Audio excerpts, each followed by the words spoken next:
God created the human body as a highly tuned physical engine of immense power, but it needs fuel to keep running.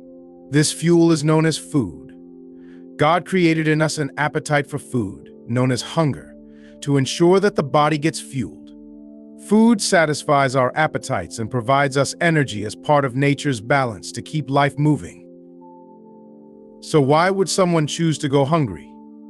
In modern times, we are conditioned to eat 3 times a day. We are constantly reminded that a hearty breakfast is the foundation of the day.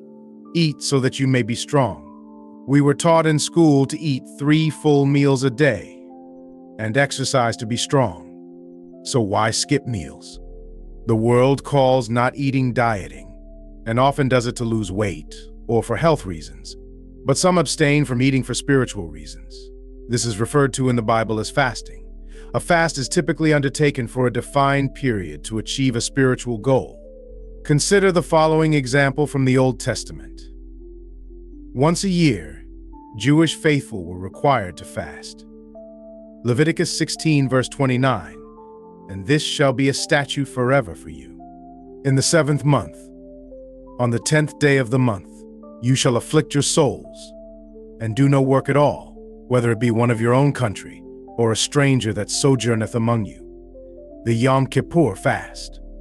Because this fast was observed on the Day of Atonement, it is known as the Yom Kippur fast, the phrase meaning Day of Atonement. God required his people to fast once a year on the Day of Atonement. Everyone fasted. Why everyone? Because God wished for all to remember the solemn experience of their salvation. On the Day of Atonement, the high priest entered the Holy of Holies and offered the blood of an animal in exchange for the sins of all. Leviticus 16, verse 24, "And he shall wash his flesh with water in the holy place, and put on his garments, and come forth, and offer his burnt offering, and the burnt offering of the people, and make an atonement for himself, and for the people, because the Day of Atonement dealt with the sins of the nation. Everyone fasted to identify with the high priest who sacrificed a lamb for the forgiveness of their sins." Jesus told his disciples, "When you fast," Matthew 6, verses 16 to 18, "when you fast, do not look somber like the hypocrites, for they disfigure their faces to show others they are fasting. Truly, I tell you, they have received their reward in full. But when you fast, anoint your head and wash your face, so that it will not be obvious to others that you are fasting, but only to your Father who is unseen.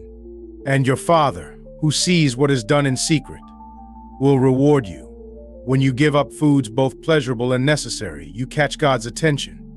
Even back then, Jesus warned us not to flaunt our fasting. Jesus cautioned his disciples not to fast for public acclaim. The fact that he said, "whenever you fast," indicates that he considers fasting a legitimate spiritual discipline.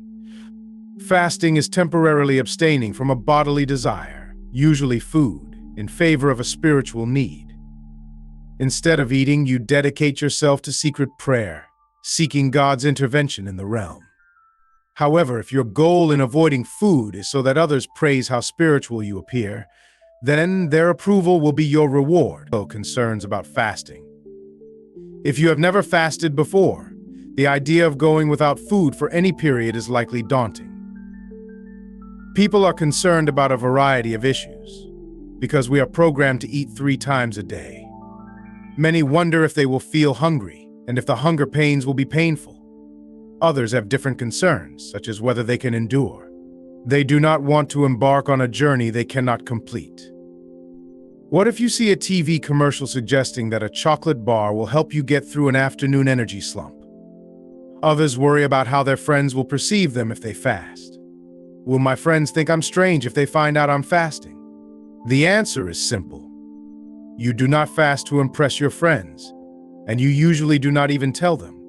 As previously mentioned, Jesus said, "When you fast, anoint your head and wash your face, so that it will not be obvious to others that you are fasting, but only to your Father who is unseen.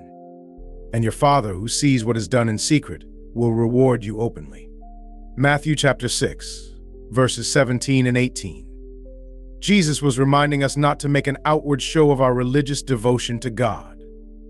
Instead, fasting is a private commitment between you and God. You can fast in private and tell no one. Other times, you might participate in a public fast, such as with your church or another individual, to address a problem. Ezra fasted with 4,000 people, and Esther asked all Jewish believers to fast for divine intervention. Every year in May, Christians are invited to participate in the National Day of Prayer and Fasting. What fasting is divine. Fasting is not the same as dieting, nor is it about eliminating food for health reasons.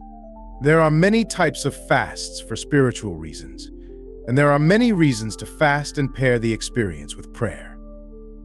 Fasting is a biblical discipline that can help anyone improve their spiritual fitness and become a prayer warrior for God. Some believe that Christians don't require discipline. However, we build our strength through spiritual exercises. We must remember that we are soldiers of Christ. A good soldier is proficient in a variety of disciplines. Fasting is just one of the many disciplines of a Christian. Jesus told his disciples that when you pray for others, whether for your church or for people's salvation, Satan will oppose you. Fasting, like climbing a mountain, is demanding both spiritually and physically. Embark on this adventure with a clear understanding of what you are doing and with the knowledge that the path ahead may be challenging, but the rewards will be well worth it. Start small. If this is your first fast, God will honor your first step of faith, which may seem small to others, but will be a great step for you. God also cares about your heart's response during fasting. Your attitude is a very serious part of your fast. Just as when a man proposes to a woman, it is not the length of his proposal that gets a yes, but the heart behind it. So when you begin to fast, don't worry about how long your fast should last. Just make sure your relationship with God is in good order. God knows everything. He understands and values the sincerity of your prayers more than their length. So if you have never fasted before, start with a fast from skipping one meal. In the Old Testament, Jews were required to fast for one day on Yom Kippur each year. A day began at sunset and ended at sunset the next day, according to the Jewish calendar. God taught the Jews to count their days, so the evening and the morning were the first day, Genesis chapter 1, verse 5. Plan to start your fast when the sun sets or maybe just before sunset. This means you will skip the normal evening meal, then skip breakfast and lunch the next day. After the sun sets, most Jews broke their fast by eating a normal meal, fasting with a companion. Even though private prayer and fasting are the foundation of all intercession, if you have never walked this path before, you might want to start your fasting journey with another person. If you are fasting for a specific answer to prayer, invite someone to pray and fast with you. There is strength in numbers, Jesus said, Matthew chapter 18, verses 18 to 19. Truly, I tell you, whatever you bind on earth will be bound in heaven, and whatever you loose on earth will be loosed in heaven. Again, truly, I tell you, that if two of you on earth agree about anything you ask for, it will be done for them by my Father in heaven. These verses are not just about prayer. They are also about the commitment we make in agreement with another person. Think of it this way. When you plan a vacation with another person, it's more memorable if you plan, dream, and share experiences together. When you share your vacation with another person, you probably enjoy it more. The same is true for fasting. When you share the experience of fasting and praying together, your prayers are likely to be more focused.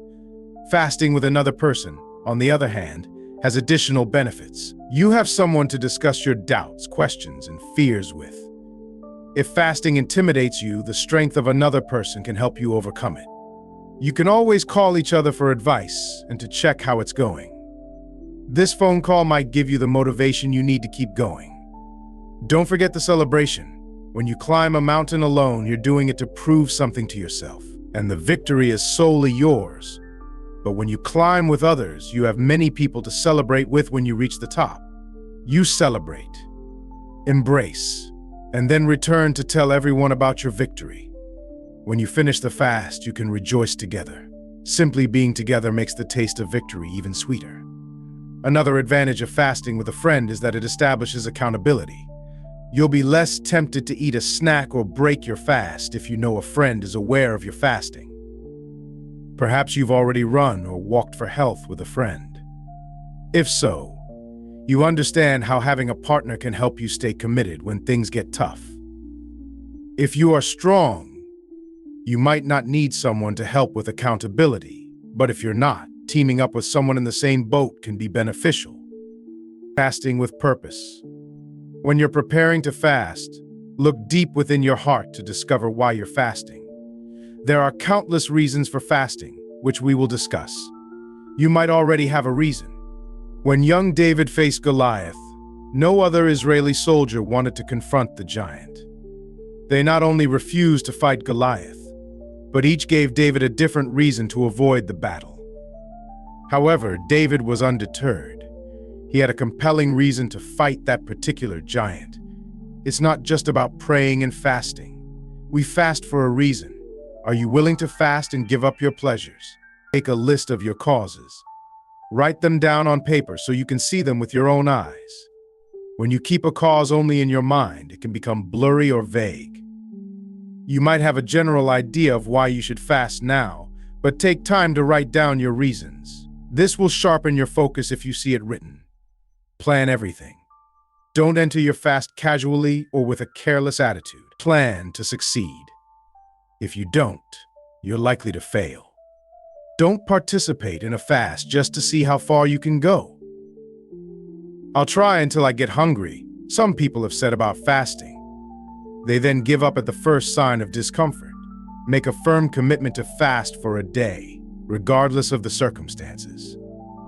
You've moved from thinking about fasting and wanting to be more spiritual to taking the next step and committing to seek God for your cause. You are committing to fast based on God's grace and help. Types of fasts. The absolute fast. This is a fast where you eliminate all food and water. Paul underwent this type of fast for 3 days after seeing the Lord Jesus on the road to Damascus and being struck with blindness. And he, Paul, was without sight for 3 days and neither ate nor drank. Acts chapter 9, verse 9. For your first fast, do not undertake the absolute fast. This fast is intended for those who are deeply distressed or are fasting to resolve a severe problem, such as the deliverance from an addiction or protection against a spiritual adversary. The normal fast. During this fast, you avoid all solid food and drink only liquids. The fast is most often used in the Bible to refer to people who ate no solid food. The matter of drinking liquids is often left out. In those days Jesus ate nothing, and at the end of them he was hungry. Luke chapter 4, verse 2. There is no mention of Jesus drinking liquids. When people fast, what do they drink? Many cut out pleasurable drinks like soda and various types of fruit juices. This corresponds to the Old Testament description of them afflicting themselves in fasting, Isaiah chapter 58, verse 3. The partial fast. In this fast, you eliminate certain liquids or solids, but not all. This is also known as the Daniel fast, because he would not eat from the king's table, but insisted in Daniel chapter 1, verse 12, please test your servants for 10 days. Give us nothing but vegetables to eat and water to drink. The fast did not harm Daniel or his friends. At another time, Daniel reflected the spirit of the partial fast in Daniel chapter 10, verse 3. I ate no choice food, no meat or wine touched my lips, and I used no lotions until the 3 weeks were over. This partial fast specifies what Daniel avoided. Number 1. Pleasant foods, similar to our donuts or cakes, a dessert fast. Number 2. Meat, a meat-free diet. And number 3. Wine, anything that is pleasurable or brings joy. John Wesley's fast. As the founder and leader of the great Methodist movement, John Wesley called all his circuit preachers to the new chapel, or to London for a conference every 2 or 3 months. To prepare spiritually for the conference, Wesley fasted for 10 days before each meeting, consuming only natural whole grain bread and drinking water. Wesley fasted and prayed for spiritual power to influence his ministries at these meetings. Everyone agrees that these Methodist preachers left the conference with a resolve to change the world. These preachers established the largest Protestant denomination in the world, a reflection of God's honor to Wesley's spiritual dedication to fasting and prayer. The rotation fast. This fast is rarely used in Christian circles, as it is primarily used for medical purposes, mainly to determine a person's reaction or allergy to specific food groups. To cleanse their system, the patient usually undertakes a normal fast, or absolute fast for 1 day. Then, for 6 days, only one new food group is introduced and consumed each day, rotating among the 6 food groups. This helps to determine which food is causing a person's physical problem through elimination and exclusion. Choosing a fast. When preparing to fast, several factors need to be considered. Consider your specific situation before deciding on the best approach for you. Here are some ideas. First-time fasting factor. As mentioned earlier, if this is your first fast, I recommend starting with the 1-day Yom Kippur fast. If you wish to fast for a longer period of time to address a serious or ongoing issue, consider perhaps fasting 1 day a week for 3 weeks might be preferable to starting with a 3-day fast. Remember, if this is your first fast, you are embarking on an unfamiliar journey. You should proceed with caution, as you are learning new skills and attitudes for both your body and soul. Your first fast should be a normal fast where you eat nothing and only consume liquids for 1 day. This practice will help train your body to not react negatively if you later eliminate both food and liquid. Matching factor. You should try to match the reason for your fast to the type of fast. Choose a normal fast for a routine request. Choose a fast with more stringent requirements for a more serious problem. Comfort factor. You should feel at peace with both the duration and the type of fast. Obviously, when deciding what you will eliminate when praying, you should not doubt yourself, nor should you feel guilty for doing something wrong. Choose a type of fast that allows you to be comfortable with your decision. Timing factor. A variety of factors influence your decision to fast or the duration of your fast. You should think about your weekly schedule. Which days of the week are not suitable for fasting? What special event is coming up when fasting is not advisable? Thanksgiving, Christmas, weddings, etc. Never start a fast with a long fast, as you have no idea what to expect from your body or how you will react emotionally. A 1-day fast is very manageable. Whatever fast you choose as your first, keep in mind that it is a leap of faith. God sees your heart and will reward you accordingly. Prayer. May God grant us the wisdom to understand the spiritual purpose and benefits of fasting, reminding us that it is not the abstention from food alone that brings us closer to Him, but the sincerity of our heart and the pursuit of a deeper connection through prayer. May we fast not for visibility to the eyes of others, but for visibility to the heart of God, who sees in secret and rewards openly. We thank the Lord for the strength and discipline that fasting provides, teaching us to depend more on Him and less on ourselves. Amen. If this content was valuable to you, I ask for your support with your subscription so that you don't miss any of our upcoming videos. Together, we can enlighten more minds and expand our understanding. Thank you for being here, and may God bless you.